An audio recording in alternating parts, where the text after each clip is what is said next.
अस्सलाम वालेकुम dear students, मैं हूं डॉक्टर हाफिज रफ़ीक और मैं आपको अपने यूट्यूब चैनल वर्चुअल लिंक पे खुश आमदीद कहता हूं। तो आइए स्टार्ट करते हैं।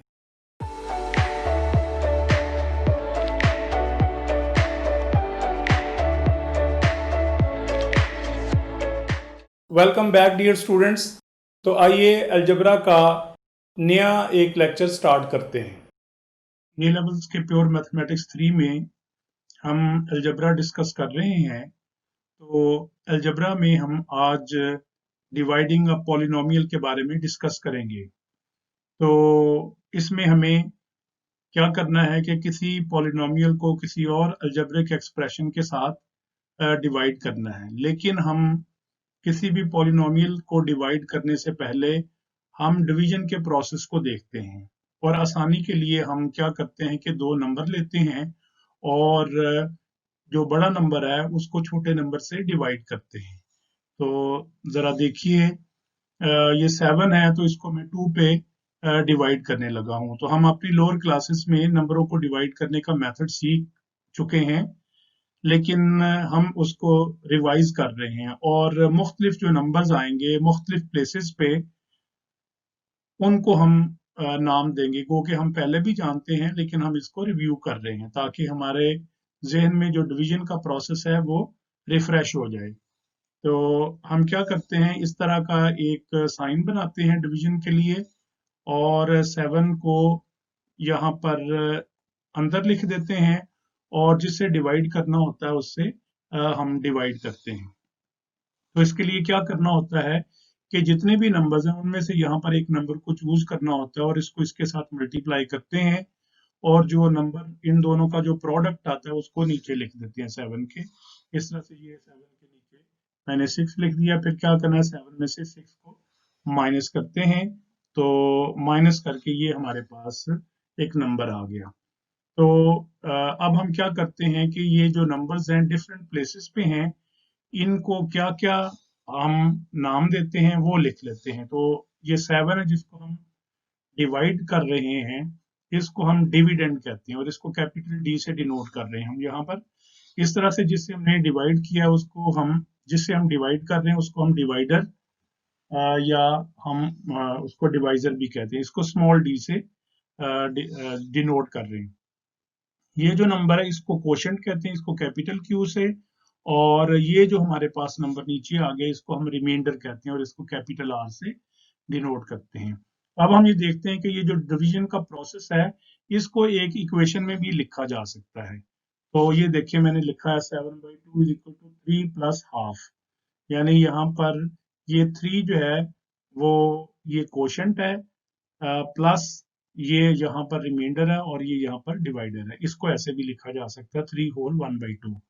तो हमें ये पता है, लेकिन अगर हम इसको इन सिंबल्स की फॉर्म में लिखें तो इस तरह से लिखेंगे कि dividend divide by divider is equal to quotient plus remainder over divider, या इसको इस फॉर्म में भी लिखा जा सकता है। ये जो इक्वेशन लिखी है या ये जो एक्सप्रेशन लिखी है इसको हम क्वेश्चन में यूज कर सकते हैं।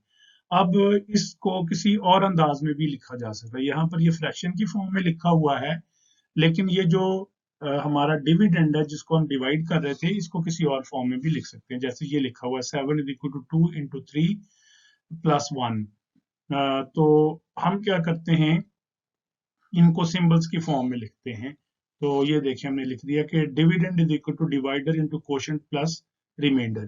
तो ये एक्सप्रेशन आपने याद रखनी है और ये भी याद रखते हैं, और ये कुछ क्वेश्चन को सॉल्व करने में हम इस तरह से ये जो इक्वेशन है इसको यूज करेंगे हम। तो अब हमने ये देखा यहाँ पर कि 7 को जब 2 से डिवाइड किया तो इसमें रिमाइंडर 1 आ गया, यानी 2 ने 7 को पूरा डिवाइड नहीं किया, ये 1 यहाँ पर बच गया है, ये रिमाइंडर। अब एक ऐसी एग्जांपल लेते हैं जिसमें हमारी डिवीजन में यहाँ पर रिमाइंडर 0 आ जाए, यानी डिवीजन का प्रोसेस कंप्लीट हो जाए या कंप्लीट डिवीजन हो जाए। तो उसको देखते हैं।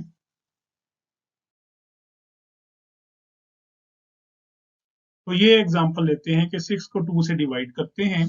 तो जरा देखिए, उसी तरीके से हमने यहाँ पर ये साइन बना दिया, 6 को यहाँ पे इनसाइड लिखा और 2 को यहाँ पे लिखा। अब हम यहाँ से इसको डिवाइड करते हैं 6 को 2 से, तो यहाँ पर एक नंबर चूज करना होता है तमाम नंबर में से, और ये यूनिक नंबर होता है, इसकी जगह पे कोई और नहीं आ सकता। इसको इससे मल्टीप्लाई करते हैं तो ये 6 आ गया, 6 को 6 से माइनस किया तो ये 0 आ गया, तो ये डिवीजन का प्रोसेस है वो कंप्लीट हो गया, तो यहाँ पर रिमाइंडर हमारा 0 है। तो उसी तरह से ये डिविडेंड है, डी से इसको डिनोट करते हैं कैपिटल डी से, ये डिवाइडर है इसको स्मॉल डी से, ये क्वोशंट है कैपिटल क्यू से, और ये हमारे पास रिमाइंडर है जो कि 0 है, इसको कैपिटल आर से। तो इस तरह से हम इसको दोबारा से फ्रैक्शन की फॉर्म में लिखते हैं, 6 divide by 2 is equal to 3 plus 0।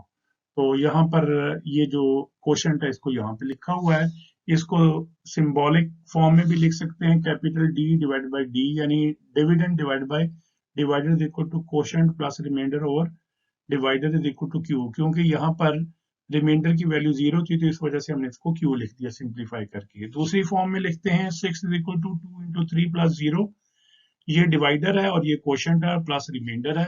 Symbolic form में इसको इस तरह से लिख सकते हैं कि कैपिटल डी यानी dividend is equal to divider into quotient plus remainder. तो अब ये हमने रिव्यू किया है कि डिवीजन के प्रोसेस को हम किस तरह से किया करते थे, और ये दो नंबरों की डिवीजन हमने देखी है, 7 की डिवीजन बाई 2 और 6 की डिवीजन बाई 2। पहले केस में रिमाइंडर 1 आ जाता है और दूसरे केस में हमने ये देखा कि रिमाइंडर 0 है, यानी यहाँ पर ये कंप्लीट डिवीजन हो रही है इसकी, और वहां पर रिमाइंडर पिछले केस में 1 था। अब हम क्योंकि हमारा टॉपिक है डिवाइडिंग ऑफ पॉलिनोमियल, और पॉलिनोमियल जो है वो अलजेब्रिक एक्सप्रेशन होती है, उसके बारे में हम डिस्कस करते हैं। उनको डिवाइड करने के तो बिल्कुल मेथड बहुत से हैं, लेकिन हम दो मेथड्स के बारे में डिस्कस करेंगे, तो देखते हैं कैसे करना है।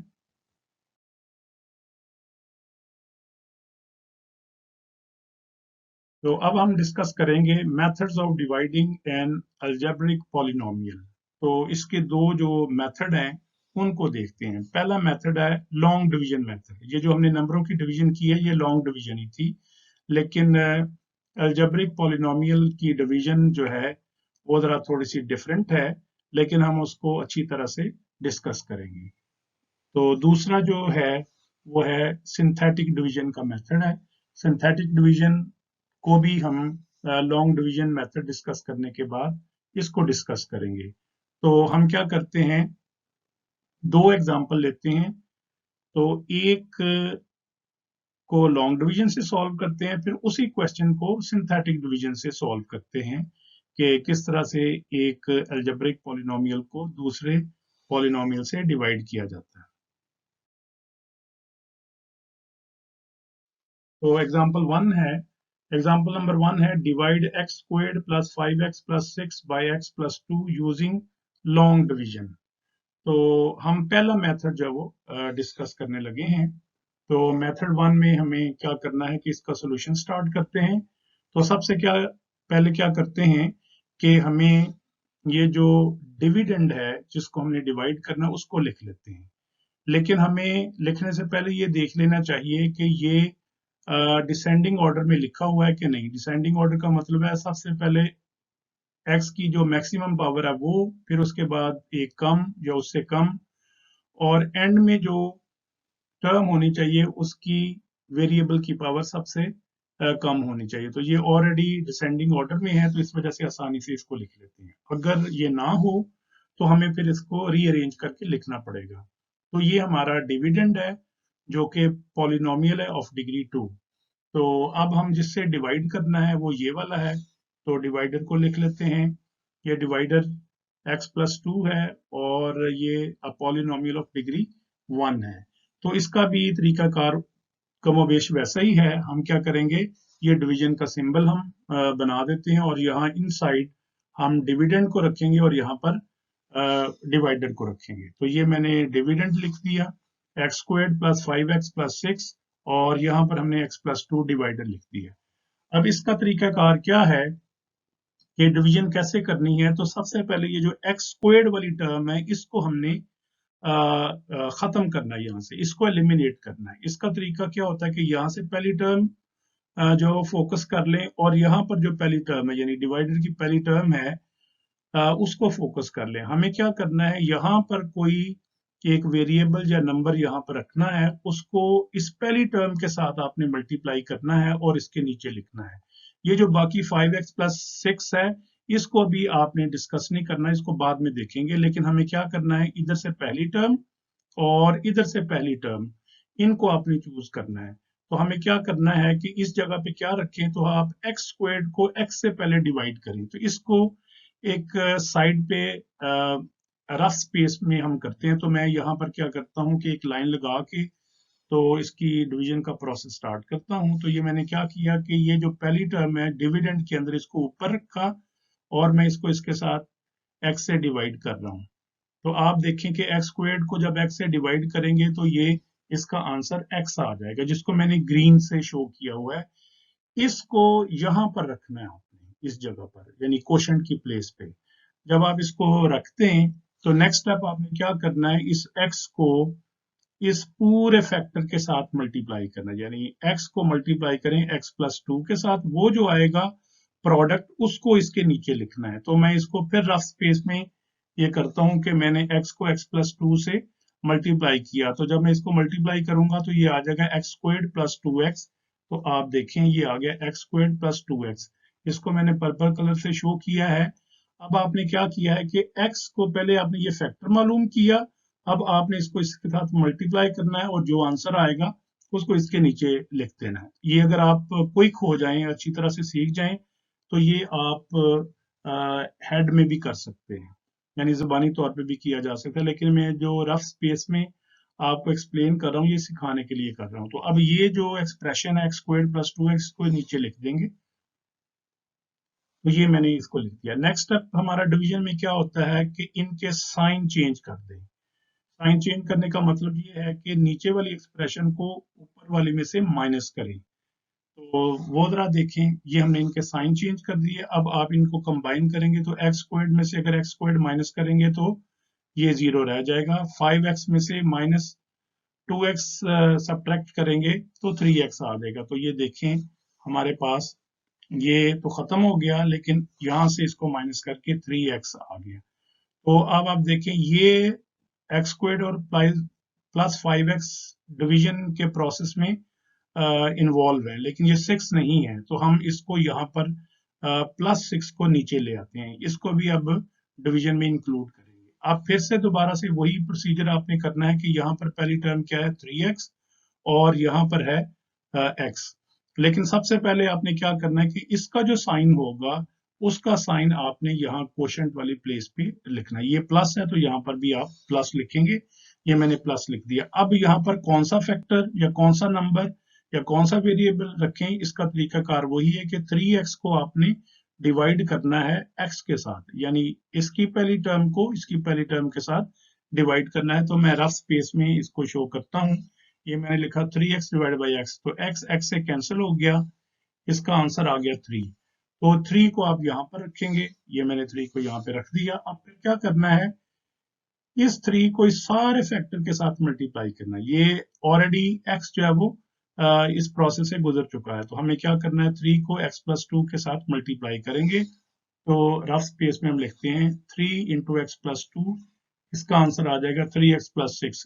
ये जो हमें हासिल हुआ है इसको इसके नीचे लिखेंगे, ये मैंने लिख दिया। फिर वही करना है कि इनके साइन चेंज करेंगे। तो ये प्लस है ये प्लस है, तो माइनस माइनस आपने करना है। तो आप जरा देखें कि 3x में से अगर 3x माइनस करेंगे तो ये खत्म हो जाएगा, ये 0 आ जाएगा।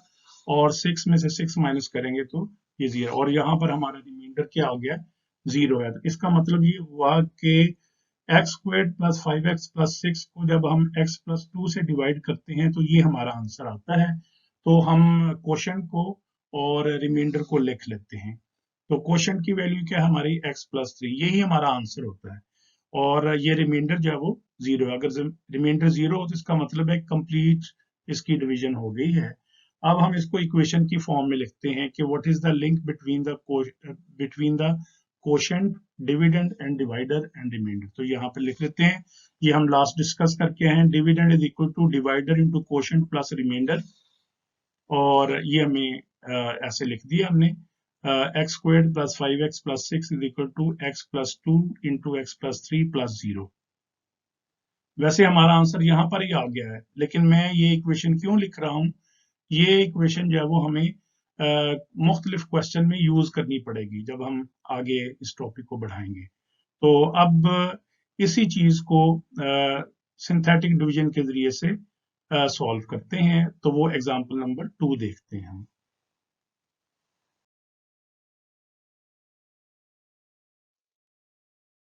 तो एग्जांपल नंबर 2 में है divide x squared plus 6 plus 5x by x plus 2 by synthetic division.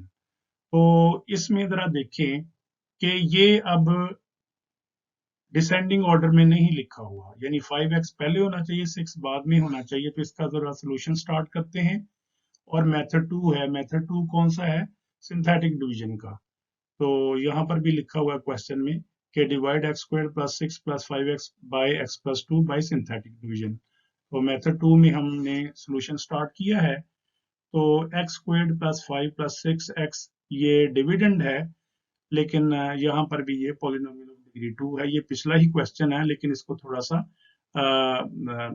Change करके यहाँ पर लिखा हुआ है। अब हम क्या करते हैं, जिससे डिवाइड करना है वो लिख लेते हैं। एक्स प्लस 2 क्या है, ये डिवाइडर है, पॉलिनोमियल ऑफ डिग्री 1। तो हम क्या करते हैं, सबसे पहले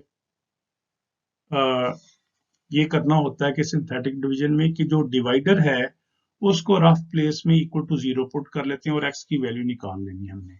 x इज इक्वल टू -2 है। अब ये जो नंबर है x इज इक्वल टू -2, ये सिंथेटिक डिवीजन में यूज होगा। तो इसमें इस मेथड में ये होता है कि वेरिएबल एलिमिनेट हो जाते हैं और हम नंबरों से डील करते हैं। इसकी आसानी ये है। तो हम क्या करते हैं, यहाँ पर हमने डिविडेंड को लिख लिया है, लेकिन अरेंज करके हमने लिखा है इसको। तो अब आप जरा देखें कि यहाँ पर x square plus 5x plus 6 है। और अब हम इसका प्रोसेस स्टार्ट करने लगे हैं। आपने इस तरह से दो लाइंस बनानी है, एक हॉरिजॉन्टल लाइन और एक वर्टिकल लाइन। और यहाँ पर कुछ ऐसी स्पेस होनी चाहिए कि हम यहाँ पर 2 या 3 रोज बना सकें, लेकिन हम बनाएंगे नहीं, लेकिन लिख लेंगे। तो सबसे पहले आपने क्या करना है यहाँ पर कि इस जगह पर आपने ये जो डिविडेंड है, जो जिसको डिवाइड करने जा रहे हैं, उसके कोएफिशिएंट आपने लिखने हैं। सबसे पहले मैक्सिमम पावर ऑफ एक्स का, फिर उसके बाद एक कम वाली का, फिर उसके बाद एक कम वाली का। तो मैं यहाँ पर ये लिख रहा हूँ, ये देखिए जरा कि मैंने 1 लिख दिया, 5 लिख दिया और 6 लिख दिया है। आपने अगर आप इसको इधर लिखेंगे, इसको इधर लिखेंगे, तो ये फिर जो है वो आंसर सही नहीं निकलेगा और डिवीजन का प्रोसेस जो है वो गलत होगा। तो अब ये जो नंबर है, यानी कि डिवाइडर को इक्वल टू 0 रख के जो आपने x की वैल्यू निकाली थी, उसको यहाँ पर आपने लिखना है। लेकिन उससे पहले हम अपनी याद दहानी के लिए लिखें कि ये जो 1 लिखा हुआ है, ये बेसिकली एक्स स्क्वायर्ड का कोएफिशिएंट है। ये x का कोएफिशिएंट है और ये x रेज़ टू पावर 0 का कोएफिशिएंट है या कांस्टेंट टर्म है। अब ये जो x इज इक्वल टू -2 है, इसको यहाँ पर लिखें। ये हमने लिख लिया। अब कैसे प्रोसेस स्टार्ट करना है, ये जो पहला नंबर है, इसके नीचे 0 आपने ऐड करना है, या एज इट इज भी इसको नीचे लिख लेना है। तो हमने क्या किया, 0 लिखा और इन दोनों को ऐड करके यहाँ पर लिखे, तो ये 1 आ गया। अब क्या करना है कि ये जो नंबर है, इसको इसके साथ मल्टीप्लाई करें और यहाँ पर लिख दें। तो -2 को 1 के साथ मल्टीप्लाई किया तो ये -2 आ गया। अब आप इन दोनों को ऐड करके यहाँ पर लिखेंगे। ये जब नंबर आ जाएगा तो फिर इसको इसके साथ मल्टीप्लाई करेंगे और यहाँ लिख देंगे। तो ये हमने लिखा, तो ये -6 आ गया। फिर आपने दोनों को ऐड करना है, तो आप ये देखें कि यहाँ पर 0 आ गया। अगर 0 आ जाए तो इसकी डिवीजन जो है वो कंप्लीट हो गई। तो अब हमने कोशेंट लिखना है, यानी जो हमारा आंसर है, तो वो यहाँ से आप लिखेंगे। देखने में आपने एक्स स्क्वायर्ड से स्टार्ट किया था, तो अब यहाँ पर हमारे पास 2 टर्म्स रह गई हैं, तो 1 डिग्री कम हो जाएगी। यानी ये जो होगा वो x का कोएफिशिएंट होगा और ये कांस्टेंट टर्म जब होगी, तो हम यहाँ पर लिखेंगे 1x प्लस 3। तो ये हमारा जो है वो कोशेंट होगा। तो कोशेंट को जरा लिखते हैं हम। कोशेंट है x प्लस 3।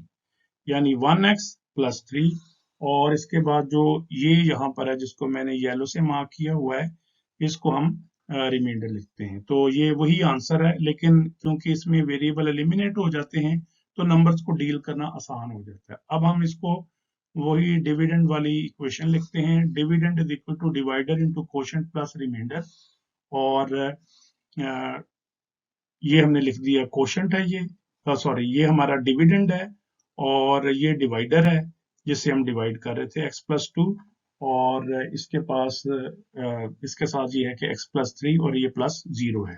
तो इस तरह से हमने दोनों मेथड को एक एक एग्जांपल के जरिए से सीख लिया है कि किसी भी पॉलिनोमियल को किसी दूसरे पॉलिनोमियल से कैसे डिवाइड करते हैं। हमारा जो पॉलिनोमियल था जिसको डिवाइड करना था उसकी डिग्री 2 थी, लेकिन जिससे डिवाइड किया है वो उसकी डिग्री 1 है। आप यहाँ पर ये देख सकते हैं, यहाँ पर इसकी डिग्री 3 भी हो सकती है, 4 भी हो सकती है, लेकिन प्रोसीजर इसका यही होगा।